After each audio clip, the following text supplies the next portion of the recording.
तो स्वागत है आपका एक नए वीडियो में। जैसा कि आपको पता है जेपीएससी मेंस पेपर 3 जिसमें 2 सेक्शन होते हैं, हिस्ट्री का और ज्योग्राफी का। इसमें अगर हम लोग देखें हिस्ट्री की बात करें तो हिस्ट्री में टोटल 4 ग्रुप दिए हुए हैं। पहला है आपका एंशिएंट हिस्ट्री ऑफ इंडिया, दूसरा ग्रुप है मीडिएवल हिस्ट्री ऑफ इंडिया, तीसरा ग्रुप जो है वो है आपका मॉडर्न हिस्ट्री ऑफ इंडिया और चौथा ग्रुप जो है वो है आपका झारखंड हिस्ट्री। ठीक इसी तरह ज्योग्राफी वाले सेक्शन को भी 4 ग्रुप में डिवाइड किया हुआ है, जिसमें पहला ग्रुप है आपका फिजिकल ज्योग्राफी, दूसरा ग्रुप है आपका इंडियन ज्योग्राफी, तीसरा ग्रुप है रिसोर्सेज ज्योग्राफी और चौथा ग्रुप है आपका झारखंड ज्योग्राफी। आपको पता है ये टोटल 4 ग्रुप हिस्ट्री का और 4 ग्रुप ज्योग्राफी का, दोनों को अगर मिला दे तो टोटल नंबर ऑफ ग्रुप 8 हो जाएंगे और ये 8 ग्रुप से एक एक क्वेश्चन जेपीएससी मेंस में देखने को मिलेंगे। ठीक है, और इन 8 क्वेश्चन में से आपको मतलब कि 4 आंसर लिखना है।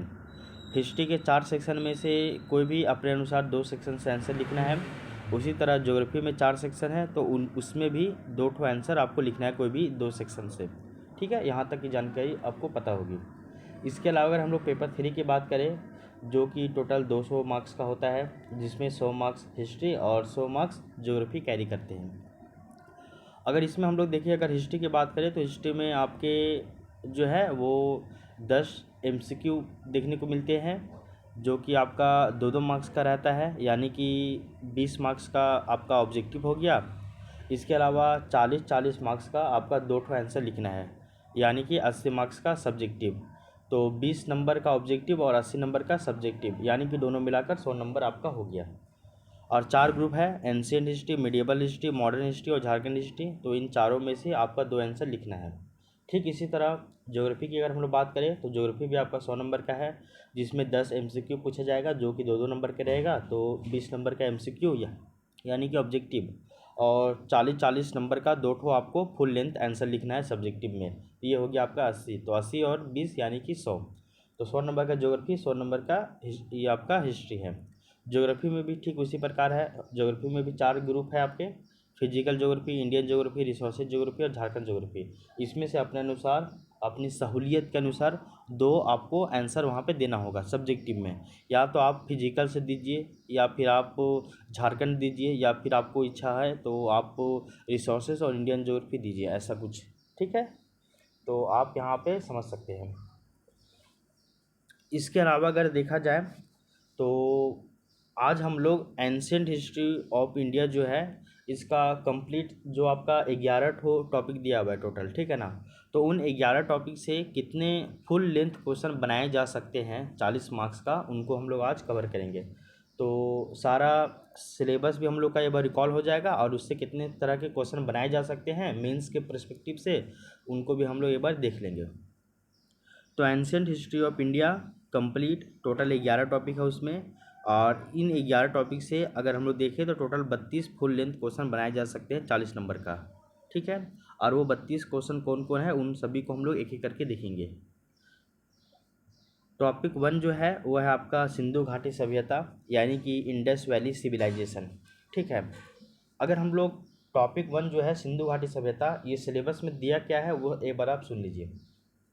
सिंधु घाटी सभ्यता, इसका उत्पत्ति, इसका पुरातत्व यानी कि प्राचीन काल से लेकर वर्तमान तक, इसका विस्तार, इसका साहित्यिक कार्य और इसका मुख्य लक्षण, यही जो है वो इसका टॉपिक दिया हुआ है। टॉपिक मतलब सिलेबस में दिया हुआ है। तो सिंधु घाटी सभ्यता, उत्पत्ति, पुरातत्व, विस्तार, साहित्यिक कार्य और मुख्य लक्षण, ये हो गया टॉपिक पूरा सिलेबस के अनुसार। अब इस टॉपिक से कितने तरह के क्वेश्चन बनाए जा सकते हैं उनको हम लोग एक बार देखते हैं। पहला क्वेश्चन तो आपको ये है कि सिंधु घाटी सभ्यता की उत्पत्ति के कारण बताइए, जो कि आपका 11 to 13 जेपीएससी 2024 में पूछा जा चुका है। तो सिंधु घाटी सभ्यता की उत्पत्ति के कारण बताइए, ये पहला क्वेश्चन बनाया जा सकता है। बनाया क्या जा सकता है, ये आपका प्रीवियस ईयर क्वेश्चन ही है। दूसरा नंबर क्वेश्चन है कि सिंधु घाटी सभ्यता की खोज और उत्खनन से संबंधित इतिहास का एक विवरण प्रस्तुत करें। तो सिंधु घाटी सभ्यता की खोज और उत्खनन से संबंधित इतिहास का एक विवरण प्रस्तुत करें, ये आपका दूसरा क्वेश्चन हो गया। तीसरा क्वेश्चन हो गया सिंधु घाटी सभ्यता का विस्तार एवं प्रमुख स्थलों का एक विस्तृत विवरण प्रस्तुत करें। तो सिंधु घाटी सभ्यता का विस्तार कहाँ से कहाँ तक था और उसमें कौन कौन से मेजर साइट्स थे, यानी कि प्रमुख प्रमुख स्थल थे, उन सभी स्थलों का एक विस्तृत विवरण प्रस्तुत करना है। ये आपका क्वेश्चन नंबर 3 हो गया। ठीक है। इसके अलावा क्वेश्चन नंबर 4 की बात करें तो सिंधु घाटी सभ्यता की प्रमुख विशेषताओं का वर्णन करें। देखिए यहाँ पे दिया हुआ था ना कि सिंधु घाटी सभ्यता का उत्पत्ति, तो उत्पत्ति से एक क्वेश्चन यहाँ बन गया है। पुरातत्व यानी कि प्राचीन काल से लेकर वर्तमान तक इसका क्या रिलेवेंसी है, ये पूछा नहीं जाता है वैसे खास करके। इसका विस्तार से क्वेश्चन बन चुका है। इसका मुख्य लक्षण जो था यानी कि प्रमुख विशेषताओं, उनसे भी एक क्वेश्चन बन चुका है। यहाँ पे एक है सिंधु घाटी सभ्यता का साहित्यिक कार्य। तो साहित्यिक कार्य सिलेबस में दिया हुआ तो है, लेकिन सिंधु घाटी सभ्यता का कोई खास साहित्यिक कार्य था नहीं। वो तो हम लोग वैदिक काल के बाद देखने को मिलता है साहित्यिक कार्य। तो साहित्यिक कार्य से क्वेश्चन बनने का चांस काफ़ी ज़्यादा कम हो जाता है। ठीक है। तो अगर हम लोग इंडस वैली सिविलाइजेशन की बात करें, सिंधु घाटी सभ्यता की बात करें, तो इससे आपका जो है वो 4 तरह का क्वेश्चन बनाया जा सकता है। पहला है ओरिजिन यानी कि उत्पत्ति, फिर है पुरातत्व यानी कि एंटिक्विटी, इसके अलावा विस्तार है एक्सटेंशन है, इसके अलावा साहित्यिक कार्य यानी कि आपका जो बोला जा रहा है कि ऑथरशिप, और इसके अलावा मुख्य लक्षण जो भी इसके मेन फीचर्स है, इससे क्वेश्चन आपके बनाए जा सकते हैं 4 तरह का। पहला क्वेश्चन है सिंधु घाटी सभ्यता की उत्पत्ति के कारण बताइए। दूसरा क्वेश्चन है कि सिंधु घाटी सभ्यता की खोज और उत्खनन से संबंधित इतिहास का एक विवरण प्रस्तुत करें। तीसरा क्वेश्चन है कि सिंधु घाटी सभ्यता का विस्तार और प्रमुख स्थलों का एक विस्तृत विवरण प्रस्तुत करें। और चौथा क्वेश्चन है सिंधु घाटी सभ्यता की प्रमुख विशेषताओं का वर्णन करें, जो कि आपका 7th जेपीएससी में भी पूछ चुका है, और जो आपका 7th to 10th जेपीएससी में भी पूछा गया है 2021 में। इसके अलावा आपका जो बैकलॉग एग्जाम हुआ था 2024 वाला, उसमें भी ये क्वेश्चन पूछा गया है, यानी कि ये आपका 2 बार पूछा गया है। अगर आप सिंधु घाटी सभ्यता की बात कीजिएगा तो इससे आपका 11 जेपीएससी, 7 जेपीएससी और बैकलॉग यानी कि 3 एग्जाम, जेपीएससी के 3 एग्जाम में सिंधु घाटी सभ्यता से क्वेश्चन पूछा जा चुका है। इस बात को आप ध्यान में रखिएगा। तो ये पहला टॉपिक सिंधु घाटी सभ्यता हम लोग की जो है वो कंप्लीट हो गया।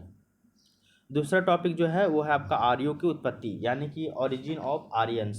ठीक है। तो यहाँ पे केवल आपको जानकारी रखना है कि आर्य की उत्पत्ति कैसे हुई, बस। बाकी बात आर्य के बारे में और ज़्यादा डिटेल से आप नहीं, थोड़ा बहुत इसके बारे में जान लीजिए, कहाँ पे ये थे, ये सभी बारे में थोड़ा बहुत जानना होगा। और इससे जो नंबर ऑफ क्वेश्चन बनाया भी जा सकता है वो मात्र एक ही क्वेश्चन बन सकता है।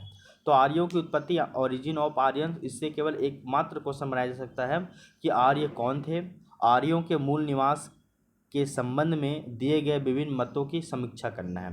तो आर्य लोग कहाँ से आए हैं, कोई वैज्ञानिक बोलता है कि ये मतलब कि जैसे कि मैक्स मूलर जैसे वैज्ञानिक लोग बोलते हैं कि ये सब जो है वो यूरोप के आल्प्स पर्वत से आए हैं।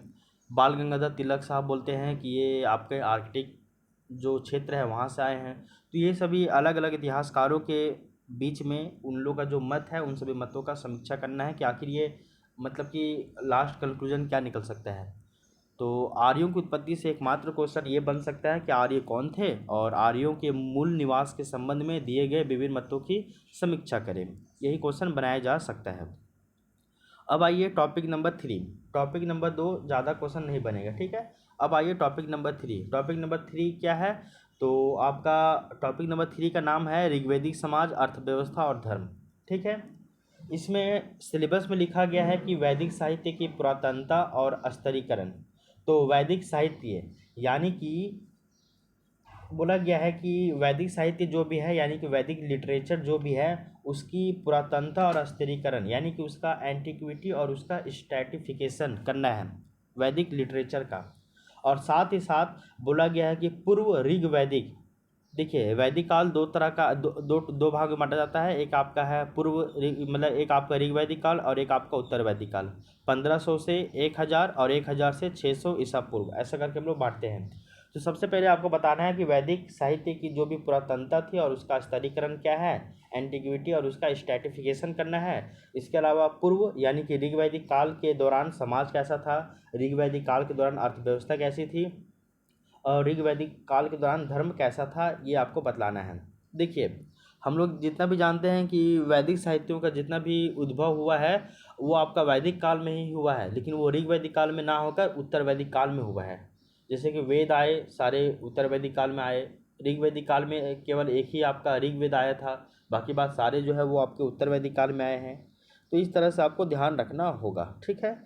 तो खास करके इसमें ध्यान रखिएगा कि इसमें लिखा हुआ है सिलेबस में कि ऋग वैदिक काल के दौरान समाज कैसा था, ऋग वैदिक काल के दौरान अर्थव्यवस्था कैसा था और ऋग वैदिक काल के दौरान धर्म कैसा था। लेकिन अगर इससे क्वेश्चन अगर जेपीएससी मेंस में पूछा जाएगा तो वहाँ पे आप साइड में थोड़ा मतलब कि उत्तर वैदिक काल के समाज, अर्थव्यवस्था और धर्म से भी आप उसको कंपेयर करते हुए चलिएगा। ठीक है, इसको आप ध्यान में रखिएगा। इससे कौन कौन से क्वेश्चन बनाए जा सकते हैं वो देखिए। सबसे पहले तो यहाँ पे हम लोगों को केवल ऋग वैदिक काल के बारे में पढ़ना, उत्तर वैदिक काल के बारे में पढ़ना नहीं है। तो ऋग वैदिक काल के दौरान सामाजिक स्थिति कैसी थी इसका वर्णन करना है। तो ऋग वैदिक काल के दौरान सामाजिक स्थिति का वर्णन करें, पहला क्वेश्चन। दूसरा क्वेश्चन है कि ऋग वैदिक काल की अर्थव्यवस्था पर विस्तृत विवरण करें। तो ऋग वैदिक काल के दौरान अर्थव्यवस्था कैसा था इसका ऊपर एक विस्तृत विवरण प्रस्तुत करना है। तीसरा क्वेश्चन हो सकता है कि ऋग वैदिक काल की धार्मिक प्रथाओं का विस्तृत जो है वो वर्णन कीजिए।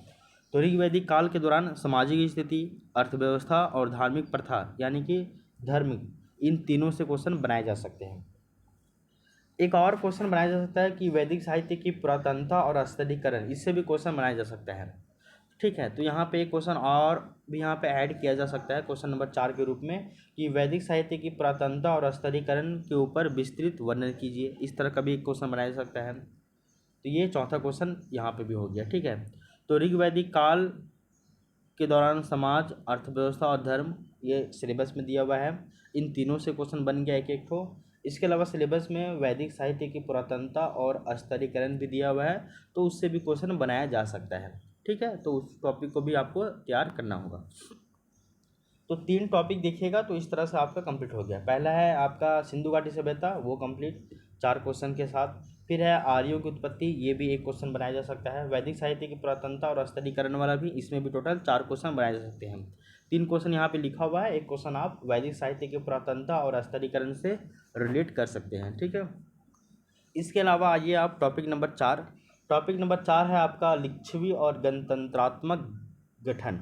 तो लिच्छवी गणराज्य क्या है और उसका गणतांत्रिक या फिर गणतंत्रात्मक गठन कैसा हुआ था, ये टॉपिक आपका दिया हुआ है। ठीक है, अब इस टॉपिक से कैसा क्वेश्चन बनाया जा सकता है, तो एक ही क्वेश्चन बनाया जाएगा। कौन सा क्वेश्चन है वो देख लीजिए।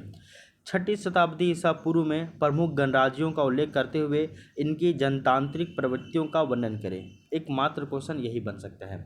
तो 6ठी शताब्दी ईसा पूर्व में जो भी गणराज्य थे, जैसे कि हम लोग बात करते हैं ना 16 गो महाजनपद था, उनमें से एक महाजनपद आपका लिच्छवी था, उनमें से एक महाजनपद आपका मगध था, वज्जी था, वैशाली था, गांधार था। इस तरह से बहुत सारे महाजनपद थे, तो उनमें से एक प्रमुख महाजनपद था लिच्छवी।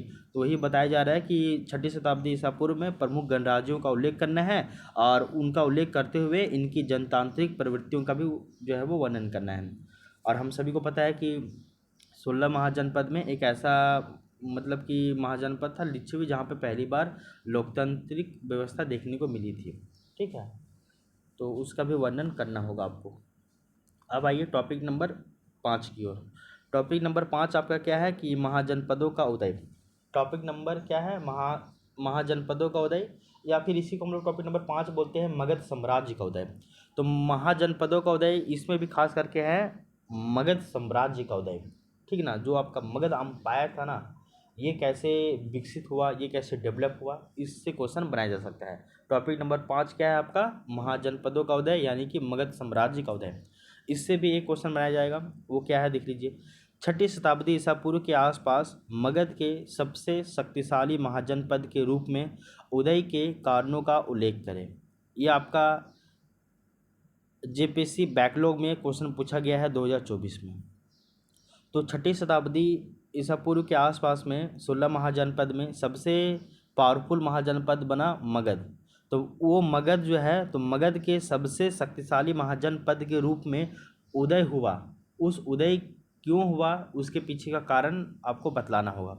तो 6ठी शताब्दी ईसा पूर्व के आसपास मगध के सबसे शक्तिशाली महाजनपद के रूप में उदय के कारणों का उल्लेख करें। तो ये आपको बतलाना होगा कि आखिर वो और भी 16 गो महाजनपद था, उनमें से केवल मगध महाजनपद ही उदय क्यों हुआ, इतना शक्तिशाली क्यों बना, इसके पीछे का रीजन क्या था, what was the reason behind it, वही आपको यहाँ पे बतलाना होगा।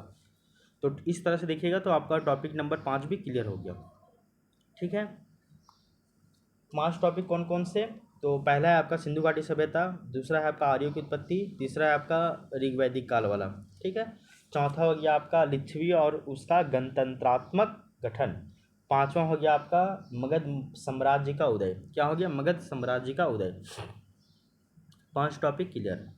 अब आइए छठे नंबर टॉपिक की ओर, और छठे नंबर टॉपिक क्या है आपका? मौर्य साम्राज्य। मौर्य साम्राज्य है आपका, ठीक है ना। और मौर्य साम्राज्य की अगर हम लोग बात करें तो ये भी बहुत बड़ा टॉपिक हो जाता है, और इससे भी आपके बहुत सारे क्वेश्चन बनाए जा सकते हैं।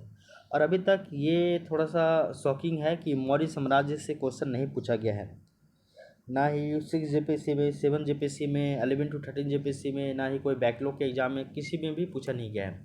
अबर जो 14 जेपीएससी का एग्ज़ाम हो रहा है, जिसका प्रीलिम्स 19 अप्रैल को हुआ था, हो सकता है कि 14 जेपीएससी के मेंस के एग्ज़ाम में मौर्य साम्राज्य से क्वेश्चन पूछा जा सके, हो सकता है, ठीक है ना। क्योंकि ये जो वीडियो बन रहा है वो आपका आज बन रहा है, आज डेट है आपका 2 मई, और अभी तक जेपीएससी मेंस नहीं हुआ है 14 जेपीएससी का, ठीक है ना। अगर होगा तो फिर उन सभी क्वेश्चन को भी ऐड करना पड़ेगा, ठीक है। तो छठा नंबर टॉपिक क्या हो गया आपका? मौर्य साम्राज्य। मौर्य साम्राज्य का सिलेबस क्या दिया हुआ वो एक बार आप देख लीजिए, फिर उससे बनने वाले क्वेश्चन को हम लोग देखेंगे। मौर्य साम्राज्य के बारे में सिलेबस में दिया हुआ है कि मौर्य साम्राज्य का विस्तार, पहला पॉइंट। फिर दिया हुआ है कलिंग युद्ध और इसका प्रभाव, अशोक का धम्म नीति, ठीक है। पहला दिया हुआ मौर्य साम्राज्य का विस्तार, दूसरा दिया हुआ कलिंग युद्ध और इसका प्रभाव, फिर दिया हुआ अशोक का धम्म नीति, फिर दिया हुआ अशोक का विदेश नीति, फिर है आपका मौर्य साम्राज्य में कला और स्थापत्य, ये सब दिया हुआ है। तो कला और स्थापत्य का मौर्य काल के दौरान विकास, तो ये इतना ही टॉपिक दिया हुआ है। अब इन सभी टॉपिक को हम लोग एक करके देखें तो देखिए इससे भी ज़्यादा क्वेश्चन नहीं बनाया जा सकता है। पहला है कि मौर्य साम्राज्य का विस्तार, ठीक है, तो इससे एक क्वेश्चन बन जाएगा। फिर कलिंग युद्ध और इसका प्रभाव किया हुआ, इससे एक क्वेश्चन बन जाएगा। अशोक का धम्म नीति से क्वेश्चन बन जाएगा, अशोक का विदेश नीति से क्वेश्चन बन जाएगा, और मौर्य काल के दौरान कला और स्थापत्य का विकास कैसे हुआ, इससे भी एक क्वेश्चन बनाया जा सकता है, ठीक है। अब एक एक करके देखिए। पहला क्वेश्चन है मौर्य साम्राज्य के विस्तार में चंद्रगुप्त मौर्य के कार्यों का मूल्यांकन करें। पहला क्वेश्चन बन गया। मौर्य साम्राज्य के विस्तार में, जो मौर्य साम्राज्य था, मौर्यन जो अम्पायर था, इसका जो एक्सटेंशन हुआ, इसका जो विस्तार हुआ, इसमें चंद्रगुप्त मौर्य इसके कार्यों का मूल्यांकन करना है, इवोल्यूशन करना है। अब आइए क्वेश्चन नंबर 2। क्वेश्चन नंबर 2 बोला जा रहा है कि अशोक का एक शासक के रूप में मूल्यांकन करना है, कि अशोक जो है वो एक शासक के रूप में कैसा है, उसका भी एक मूल्यांकन करना है। तो क्वेश्चन नंबर 2, अशोक का एक शासक के रूप में मूल्यांकन करें। अब आइए क्वेश्चन नंबर 3, कलिंग युद्ध एवं इसके परिणामों पर टिप्पणी लिखिए। तो जो आपका कलिंग युद्ध हुआ था और इसका क्या परिणाम हुआ और इसका क्या प्रभाव हुआ, इस सभी के ऊपर एक टिप्पणी लिखना है। तो कलिंग युद्ध एवं इसके परिणामों पर टिप्पणी लिखिए, ये क्वेश्चन नंबर 3 हो गया। क्वेश्चन नंबर 4, अशोक के धम्म के स्वरूप को स्पष्ट करें। फिर इसी से क्वेश्चन बनाया जा सकता है कि अशोक का जो धम्म था, क्या वो धार्मिक नीति था या नहीं था, इसकी मतलब की व्याख्या करें, इस तरह का भी क्वेश्चन बनाया जा सकता है। तो चंद्रगुप्त मौर्य से भी क्वेश्चन बनाया गया है कि जो मौर्य साम्राज्य था, इसका जो विस्तार हुआ, विस्तार में चंद्रगुप्त मौर्य के कार्यों का मूल्यांकन करें, इससे क्वेश्चन बना है। इसके अलावा अशोक का एक शासक के रूप में मूल्यांकन करें। इसके अलावा कलिंग युद्ध और उसके परिणामों पर एक टिप्पणी लिखे। इसके अलावा अशोक के धम्म के स्वरूप को स्पष्ट करें कि क्या था क्या नहीं था। इसके बाद क्वेश्चन नंबर 5 बनता है कि क्या अशोक की धम्म नीति मौर्य साम्राज्य के पतन के लिए उत्तरदायी था। तो अशोक जो धम्म नीति लाया था, क्या वो धम्म नीति मौर्य साम्राज्य के पतन का एक कारण बन गया क्या, कि उसी धम्म नीति के कारण ही क्या मौर्य साम्राज्य डिक्लाइन कर गया, क्या ऐसा था या नहीं था, ये भी आपको बतलाना होगा। ये क्वेश्चन नंबर 5 हो गया। क्वेश्चन नंबर 6 है कि अशोक की विदेश नीति का मूल्यांकन करें, जो सिलेबस में दिया हुआ है कि इसका फॉरेन पॉलिसी कैसा था। तो अशोक की विदेश नीति का मूल्यांकन करें। इसके अलावा मौर्यकालीन कला की विशेषताओं पर प्रकाश डालें। ये क्वेश्चन ऐसे ही बन सकता है कि मौर्य काल के दौरान कला और स्थापत्य के विकास पर प्रकाश डालें। तो यहाँ पे कला और स्थापत्य दोनों को ऐड कर लीजिएगा। तो इस तरह से देखिएगा तो आपका पूरा जो है वो सिलेबस के अनुसार पूरा टॉपिक क्लियर हो जाएगा, ठीक है। तो मौर्य साम्राज्य से टोटल 7 क्वेश्चन बनाए जा सकते हैं। पहला क्वेश्चन है मौर्य साम्राज्य के विस्तार में चंद्रगुप्त मौर्य के कार्यों का मूल्यांकन करें। दूसरा क्वेश्चन है कि अशोक का एक शासक के रूप में मूल्यांकन करें। तीसरा क्वेश्चन है कि कलिंग युद्ध और इसके परिणामों पर टिप्पणी लिखे। चौथा है कि अशोक के धम्म के स्वरूप को स्पष्ट करें। पांचवा है क्या अशोक की धम्म नीति मौर्य साम्राज्य के पतन के लिए उत्तरदायी था। छठा है कि अशोक की विदेश नीति का मूल्यांकन करें। सातवां है मौर्यकालीन कला की विशेषताओं पर प्रकाश डालें। ये आपका हो गया। तो इस तरह से देखिएगा तो आपका टॉपिक नंबर जो 6 है वो भी आपका क्लियर हो गया, टॉपिक नंबर 6। अब आइए topic number 7। Topic number 6 Maurya साम्राज्य था, मौर्य काल के बारे में था। अब आइए टॉपिक नंबर 7। तो टॉपिक नंबर 7 जो है वो है आपका कुषाण वंश के बारे में। टॉपिक नंबर 6 मौर्य साम्राज्य के बारे में था, मौर्य वंश के बारे में था। तो टॉपिक नंबर 7 कुषाण वंश के बारे में है। ठीक है, और सबसे पहले इसका सिलेबस देख लीजिए, टॉपिक का क्या दिया हुआ है। सो कुषाण वंश के बारे में दिया हुआ कुषाण वंश। इसमें बताया गया कि कनिष्क, पहला पॉइंट दिया हुआ कनिष्क। इसके बाद दिया हुआ कि कनिष्क का साम्राज्य विस्तार। इसके अलावा दिया हुआ कि उसकी धार्मिक नीति। इसके बाद दिया हुआ कि कुषाण काल के दौरान कला। उसके बाद दिया हुआ है कुषाण काल के दौरान कला। बस यही याद रखिएगा, ठीक है। ये 3-4 पॉइंट दिया हुआ है। पहला दिया हुआ कुषाण वंश में क्या दिया हुआ है कि कनिष्क के बारे में बतलाना है। तो यहाँ बोला गया है कि कनिष्क साम्राज्य का विस्तार, या फिर ऐसा मत याद रखिए, कुषाण वंश दिया हुआ है। कुषाण वंश में कनिष्क के बारे में पढ़ना है। उसके बाद देखना है कि साम्राज्य का विस्तार। उसके बाद देखना है कि कनिष्क की जो धार्मिक नीति थी वो देखना है। उसके बाद कुषाण वंश के दौरान या फिर कुषाण काल के दौरान कला का विकास कैसे हुआ उसके बारे में पढ़ना है। बस यही 3-4 पॉइंट है। इससे क्वेश्चन क्या क्या बनाया जा सकता है वो देख लीजिए। कनिष्क का एक शासक के रूप में मूल्यांकन करें, ये पहला क्वेश्चन। तो कनिष्क का एक शासक के रूप में मूल्यांकन करें, पहला क्वेश्चन। दूसरा क्वेश्चन क्या है, कनिष्क के संरक्षण में धार्मिक नीति, साहित्यिक नीति या फिर स्थापत्य प्रगति का मूल्यांकन करें। ये तीनों पॉइंट को इसमें ऐड कर दिया गया है। इसको आप अलग अलग भी कर सकते हो। पहला क्वेश्चन ये ऐसे बना सकते हो कि जैसे कनिष्क के बारे में बताया जा रहा है कि कनिष्क या फिर कुषाण वंश के दौरान धार्मिक नीति की व्याख्या करें। फिर इसके अलावा बोला जाएगा कि कुषाण वंश के दौरान कला और स्थापत्य की व्याख्या करें, या फिर तीनों का ऐड कर दीजिएगा कि कनिष्क के संरक्षण में धार्मिक नीति या फिर साहित्यिक या स्थापत्य प्रगति का मूल्यांकन करें। तो इस तरह से भी क्वेश्चन बनाया जा सकता है, आप इसको ध्यान में रखिएगा। और अभी तक ये भी आश्चर्य वाली बात है कि कुषाण वंश से भी अभी तक एक भी क्वेश्चन नहीं पूछा है जीपीएससी के किसी भी एग्जाम में, ना ही बैकलॉग में, ना ही रेगुलर जीपीएससी में आपका, ठीक है ना। तो कुषाण वंश से आपके 2 क्वेश्चन बन रहे हैं। एक है आपका कनिष्क का एक शासक के रूप में मूल्यांकन करें, और दूसरा क्वेश्चन है कि कनिष्क के संरक्षण में धार्मिक, साहित्यिक एवं स्थापत्य प्रगति का मूल्यांकन करें। ठीक है, ये हो गया आपका टॉपिक नंबर 7। ठीक है, टॉपिक नंबर 6 मौर्य साम्राज्य, टॉपिक नंबर 7 कुषाण वंश, टॉपिक नंबर 5 मगध साम्राज्य का उदय, टॉपिक नंबर 4 लिच्छविज्ञ और उसका गणतंत्रात्मक व्यवस्था या गठन, टॉपिक नंबर 3 आपका ऋग्वैदिक काल के दौरान समाज, अर्थव्यवस्था, धर्म और वैदिक साहित्य की पुरातनता और स्तरीकरण, टॉपिक नंबर 2 आर्यों की उत्पत्ति, टॉपिक नंबर 1 सिंधु घाटी सभ्यता। बस इतना ही है, क्लियर। अब आइए टॉपिक नंबर 8। टॉपिक नंबर 8 क्या है, तो वो है आपका गुप्त साम्राज्य, ठीक ना, गुप्ता अम्पायर। अब आइए टॉपिक नंबर 8 गुप्त साम्राज्य। इसका सिलेबस क्या दिया हुआ वो देख लीजिए।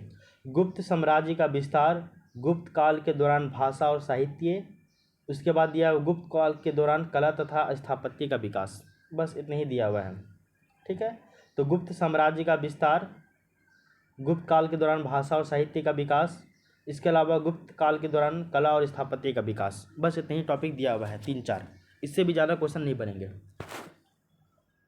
और आश्चर्यचकित बात ये भी है कि गुप्त साम्राज्य से भी अभी तक क्वेश्चन नहीं पूछा जीपीएससी। ज़्यादा जीपीएससी एग्जाम हुआ भी नहीं है, और हुआ तो ऊपर वाले से ही पूछ दिया है, नीचे इधर आया ही नहीं है। अब ज़्यादा चांस है कि इधर से क्वेश्चन पूछा जा सकता है। पहला क्वेश्चन है कि समुद्रगुप्त ने कैसे एक विशाल साम्राज्य स्थापित किया और क्या उसे राज चक्रवर्ती कहा जा सकता है। पहला क्वेश्चन है गुप्त साम्राज्य के बारे में। पहला क्वेश्चन है कि जो जैसे पहला टॉपिक में पहला सिलेबस में दिया हुआ है ना कि गुप्त साम्राज्य का विस्तार, तो इसी से ही एक क्वेश्चन बन जाएगा कि समुद्रगुप्त ने कैसे एक विशाल साम्राज्य स्थापित किया और क्या उसे राज चक्रवर्ती कहा जा सकता है, पहला क्वेश्चन। दूसरा क्वेश्चन है कि चंद्रगुप्त विक्रमादित्य के काल में गुप्त साम्राज्य अपनी चरम सीमा पर पहुंचा था, समीक्षा कीजिए। ठीक है, तो चंद्रगुप्त विक्रमादित्य के काल में ही गुप्त साम्राज्य जो है वो अपनी चरम सीमा पर पहुंचा था, इस बात की जो है वो समीक्षा करना है। ये दूसरा क्वेश्चन हो गया। तीसरा क्वेश्चन है कि गुप्त काल भारतीय इतिहास का स्वर्ण युग था, टिप्पणी कीजिए। तीसरा क्वेश्चन क्या है कि गुप्त काल जो है वो आपका भारतीय इतिहास का स्वर्ण युग था, टिप्पणी कीजिए। ये तीसरा क्वेश्चन हो गया। चौथा क्वेश्चन है कि गुप्त काल को स्वर्ण युग कहा जाता है, इस कथन की आलोचनात्मक समीक्षा कीजिए। जो आपका गुप्त काल है उसको स्वर्ण युग कहा जाता है, इस कथन को आपको जस्टिफाई करना है, ये सही है ये गलत है, तो इस कथन की आलोचनात्मक समीक्षा कीजिए। ये क्वेश्चन एक बनाया जा सकता है। तो और एक क्वेश्चन और भी बनाया जा सकता है कि गुप्त काल के दौरान भाषा और साहित्य का विकास, इससे भी एक क्वेश्चन बन सकता है ना, क्योंकि ये सिलेबस में दिया हुआ है। सिलेबस में दिया हुआ गुप्त साम्राज्य का विस्तार, गुप्त काल के दौरान भाषा और साहित्य, उसके बाद दिया हुआ गुप्त काल के दौरान कला और स्थापत्य का विकास। ठीक है, तो कला और स्थापत्य का विकास तो समझिए कि स्वर्ण युग कहा जाता है, तो यहीं पे इसको रेट कर देंगे। गुप्त काल का जो है वो विस्तार यानी गुप्त साम्राज्य का विस्तार, तो वो वहाँ से बताया जा सकता है कि समुद्रगुप्त ने कैसे एक विशाल साम्राज्य स्थापित किया, तो वहाँ से ये कवर हो गया। इसके बाद गुप्त काल के दौरान भाषा और साहित्य का विकास हुआ था, तो उसको भी आपको अलग से बतलाना होगा, वो यहाँ पे क्वेश्चन नहीं लिखा हुआ है, लेकिन उस टॉपिक को भी आपको कवर करना पड़ेगा। तो इस तरह से देखिएगा तो टॉपिक नंबर 8 आपका गुप्त साम्राज्य बोलिए या फिर गुप्त काल बोलिए, वो भी आपका कंप्लीट हो गया है। टॉपिक नंबर 9 की अगर हम लोग बात करें तो टॉपिक नंबर 9 ये है आपका हर्षवर्धन के बारे में, और इससे भी क्वेश्चन नहीं पूछा गया अभी तक जीपीएससी में किसी भी एग्जाम में। तो टॉपिक नंबर 9 आपका क्या है, हर्षवर्धन। सिलेबस में लिखा हुआ है कि हर्षवर्धन उत्तर भारत का अंतिम हिंदू शासक और उसके काल की सांस्कृतिक उपलब्धियां, बस यही सिलेबस में लिखा हुआ। सिलेबस में लिखा हुआ हर्षवर्धन उत्तर भारत का अंतिम हिंदू शासक एवं उसकी सांस्कृतिक उपलब्धियां, या उसके काल की सांस्कृतिक उपलब्धियां, यही जो है वो सिलेबस में लिखा हुआ है। अब इससे भी अगर हम लोग देखें तो क्वेश्चन ज़्यादा नहीं तो कम से कम 4 तरह का क्वेश्चन बनाए जा सकते हैं। क्या क्या वो देख लीजिए। हर्षवर्धन का एक शासक के रूप में मूल्यांकन करें, पहला क्वेश्चन। हर्षवर्धन का एक शासक के रूप में मूल्यांकन करें, पहला क्वेश्चन। दूसरा है कि हर्षवर्धन की मृत्यु का ऐतिहासिक महत्व क्या था। जब हर्षवर्धन की मृत्यु हो गई उसका एकदम कोई ना कोई तो हिस्टोरिकल सिग्निफिकेंस तो होगा ना, ऐतिहासिक महत्व तो होगा ना, क्योंकि बोला जाता है कि ये उत्तर भारत का अंतिम हिंदू शासक था, इसके बाद कोई भी हिंदू शासक नहीं हुए, तो उत्तर भारत का अंतिम अंतिम हिंदू शासक हर्षवर्धन को कहा जाता है। तो ऐसे में जब उनकी मृत्यु होती है तो उसका कोई ना कोई ऐतिहासिक महत्व तो होगा ना, तो यही क्वेश्चन है कि हर्षवर्धन की मृत्यु का ऐतिहासिक महत्व क्या था या क्या है। ये क्वेश्चन नंबर 2 हो गया। अब आइए क्वेश्चन नंबर 3, क्या हर्षवर्धन उत्तर भारत का अंतिम हिंदू शासक था, वर्णन कीजिए। तो बोला जा रहा है कि क्या हर्षवर्धन उत्तर भारत का अंतिम हिंदू शासक था, वर्णन कीजिए। क्वेश्चन नंबर 4 है कि हर्षकालीन सांस्कृतिक उपलब्धियों का वर्णन करें। जो सिलेबस में दिया हुआ था ना कि हर्षवर्धन उत्तर भारत का अंतिम हिंदू शासक, उसके काल की सांस्कृतिक उपलब्धियाँ, तो अंतिम हिंदू शासक था, उससे क्वेश्चन 3 तरह का क्वेश्चन बनाया गया है। इसके अलावा उसके काल की सांस्कृतिक उपलब्धियों से भी क्वेश्चन बनाया गया है। तो हर्षकालीन सांस्कृतिक उपलब्धियों का वर्णन करें, तो ये एक क्वेश्चन ये हो गया आपका। और ये मैप भी देखते चलिएगा, ये उत्तर भारत का पूरा मैप दिया हुआ है, तो यहाँ से इसको भी आप रिलेट करते चलिएगा। ठीक है, तो इस तरह से देखिएगा टॉपिक नंबर 9 आपका हर्षवर्धन काल के बारे में भी कंप्लीट हो गया है। तो टॉपिक नंबर 9 भी आपका कंप्लीट। अब आइए टॉपिक नंबर 10 की ओर। तो टॉपिक नंबर 10 क्या है, तो वह है आपका चोल साम्राज्य। चोल साम्राज्य का सिलेबस क्या दिया हुआ है वो देख लीजिए। चोल साम्राज्य, इसके अलावा दक्षिण पूर्वी एशियाई देशों में समुद्री गतिविधियाँ, इसके अलावा चोल प्रशासन, इसके अलावा कला और साहित्य। ठीक है, तो चोल साम्राज्य, दक्षिण पूर्व एशिया में समुद्री गतिविधियाँ, इसके अलावा प्रशासन, इसके अलावा कला और साहित्य। तो इससे भी 3-4 क्वेश्चन बनाए जा सकते हैं। इससे एक क्वेश्चन पूछा गया है 6 जीपीएससी में। ठीक है, तो इससे पहला क्वेश्चन क्या है कि चोल शासन के प्रमुख लक्षणों को दर्शाइए। तो जो आपका चोल शासन था उसका क्या क्या प्रमुख लक्षण था उसको बतलाना है, पहला क्वेश्चन। इसके अलावा चोलों की स्थानीय शासन प्रणाली की विशेषताओं का वर्णन करें। तो चोलों की स्थानीय शासन प्रणाली की जितनी भी विशेषताएं हैं उन सभी विशेषताओं का वर्णन करना है। क्वेश्चन नंबर 3 है कि चोलों की सामुद्रिक अभियानों एवं उद्देश्यों पर प्रकाश डालें। तो चोलों की सामुद्रिक यानी कि जो अभी आपका सामुद्रिक अभियान किए हुए थे, उन लोग समुद्री अभियान किए थे, वो बतलाना है, साथ ही साथ उनका उद्देश्य क्या था, इसके ऊपर आपका जो है वो व्याख्या करना है। तो पहला क्वेश्चन चोल शासन के प्रमुख लक्षण को बतलाना है। दूसरा क्वेश्चन चोलों की स्थानीय शासन प्रणाली की विशेषताओं का वर्णन करना है, जो कि 6 जीपीएससी में पूछा गया है। तीसरा क्वेश्चन चोलों की जो भी सामुद्रिक अभियान थे उन अभियानों और उद्देश्यों पर प्रकाश डालना है। चौथा क्वेश्चन स्थापत्य कला के संदर्भ में चोलों की सांस्कृतिक उपलब्धियों का वर्णन करना है। तो जो भी स्थापत्य कला था, तो स्थापत्य कला के संदर्भ में चोलों की जो भी सांस्कृतिक उपलब्धियां हैं उन सांस्कृतिक उपलब्धियों का भी वर्णन करना है। ठीक है, तो इस तरह से देखिएगा तो आपका पूरा सिलेबस कंप्लीट हो जाएगा।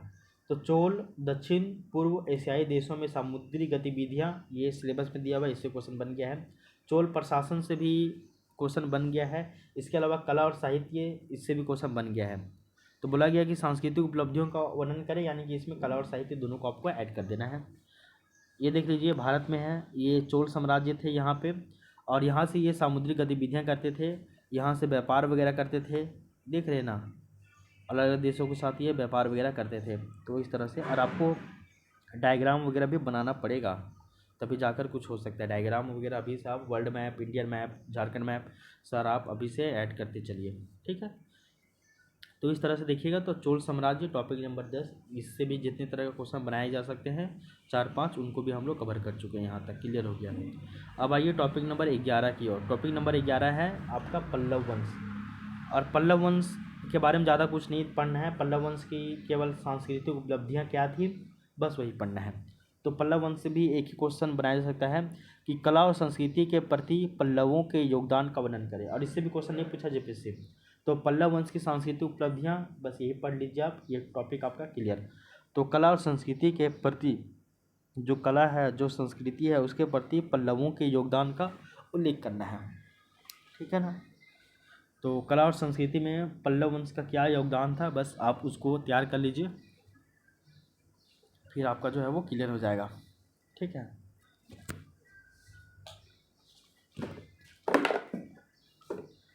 तो इस तरह से देखिएगा आप अगर, तो आपका एंशिएंट हिस्ट्री पूरा कंप्लीट हो गया है। एंशिएंट हिस्ट्री में हम लोग क्या कौन कौन से टॉपिक देखे हैं, तो अगर हम लोग देखें तो सबसे पहले एंशिएंट हिस्ट्री में टोटल 11 टॉपिक दिए हुए हैं, जिनमें से टोटल 32 फुल लेंथ क्वेश्चन बनाए जा सकते हैं। 2-3 क्वेश्चन और भी इसमें बढ़ सकते हैं, ठीक है ना, 40 नंबर वाले। पहला आपका सिंधु घाटी सभ्यता, इससे 4 क्वेश्चन, इसके अलावा एक और क्वेश्चन बन सकता है इससे, जो हम छोड़ दिए थे क्या, तो सिंधु घाटी सभ्यता की उत्पत्ति, पुरातत्व, विस्तार, साहित्यिक कार्य और मुख्य लक्षण, सभी से क्वेश्चन बना है। केवल साहित्यिक कार्य से क्वेश्चन नहीं बना है, क्योंकि कुछ साहित्यिक कार्य हुआ ही नहीं था। सेकेंड टॉपिक है आपका आर्यों की उत्पत्ति। आर्यों की उत्पत्ति से भी एक ही क्वेश्चन बने हैं, ठीक है। इसके अलावा है तीसरा टॉपिक है आपका वैदिक साहित्य की पुरातनता और स्तरीकरण। इसके अलावा पूर्व यानी कि ऋग वैदिक काल के दौरान समाज कैसा था, अर्थव्यवस्था कैसा था, धर्म कैसा था, वो समझ लीजिएगा। तो ऋग वैदिक काल पढ़िएगा, तो साथ ही साथ आप उत्तर वैदिक काल भी थोड़ा बहुत वहाँ पे मतलब कि डिनोट करते हुए जाइएगा, ताकि आप दोनों में मतलब अंतर कर सकें, ठीक है ना। अब मैप जहाँ बन सकता है वहाँ पे बनाते हुए चलिएगा। यहाँ पे एक और क्वेश्चन बनाया जा सकता है कि देखिए यहाँ पे ऋग वैदिक काल के दौरान सामाजिक स्थिति, अर्थव्यवस्था और धार्मिक प्रथाओं का वर्णन करें। इन तीनों से क्वेश्चन बन गया है, लेकिन यहाँ पे आपका एक और क्वेश्चन बनाया जा सकता है कि वैदिक साहित्य की पुरातनता और स्तरीकरण का वर्णन करें। इससे भी क्वेश्चन बनाया जा सकता है। क्वेश्चन नंबर टॉपिक नंबर 4 देखिएगा, तो लिच्छवी गणराज्य और उसका गणतांत्रिक गठन कैसा था, वो है। तो इससे एक ही क्वेश्चन बनेगा कि 6ठी शताब्दी ईसा पूर्व में प्रमुख गणराज्यों का उल्लेख करते हुए इनकी जनतांत्रिक प्रवृत्तियों का वर्णन करें। बस इसी से एक क्वेश्चन बनाया जाएगा। टॉपिक नंबर 5 है आपका महाजनपदों का उदय, और इसमें भी एक ही क्वेश्चन है कि मगध महाजनपद शक्तिशाली क्यों हुआ, इसके पीछे का कारण बताइए। ये आपका जीपीएससी में पूछा गया बैकलॉग में। टॉपिक नंबर 6 है आपका मौर्य साम्राज्य। इससे टोटल आपके 7 तरह के क्वेश्चन बनाए जा सकते हैं, 1-2 क्वेश्चन और भी बनेगा, 7-8 तरह का क्वेश्चन। इसके बाद देखिए टॉपिक नंबर 7 है आपका कुषाण वंश। इससे आपके 2-3 तरह के क्वेश्चन बनाए जा सकते हैं। टॉपिक नंबर 8 है आपका गुप्त साम्राज्य। इससे भी आपका 3-4 तरह के क्वेश्चन बनेंगे। फिर टॉपिक नंबर 9 है आपका हर्षवर्धन। इससे भी 3-4 तरह के क्वेश्चन बनेंगे। उसके बाद आपका आता है चोल साम्राज्य। इससे भी आपका 3-4 तरह के क्वेश्चन बनेंगे। और लास्ट आता है आपका पल्लव वंश। और पल्लव वंश से केवल एक ही टॉपिक पढ़ना है, उसकी सांस्कृतिक उपलब्धियाँ। और इससे एक ही क्वेश्चन बनेगा कि इसकी सांस्कृतिक उपलब्धियाँ क्या है पल्लव वंश की, या फिर कला और संस्कृति के प्रति पल्लवों के योगदान का उल्लेख करें। बस यही बनाना है आपको, मतलब यही तैयार करना है। तो इस तरह से देखिएगा तो एंशिएंट हिस्ट्री ऑफ इंडिया, जिसमें टोटल 11 टॉपिक दिए हुए हैं, वो 11 टॉपिक का ये आपका पूरा कंप्लीट हो गया है। फाइनल समरी की बात करें तो टोटल नंबर ऑफ टॉपिक की बात करें तो वो हो जाएगा आपका 11। क्वेश्चन यहाँ पे 32 लिखा हुआ है, लेकिन अगर 1-2 क्वेश्चन और भी ऐड होगा सिलेबस के अनुसार तो आप मैक्सिमम मान लीजिए कि 30 से 35, मतलब 35 क्वेश्चन मान लीजिए ऑन एन एवरेज।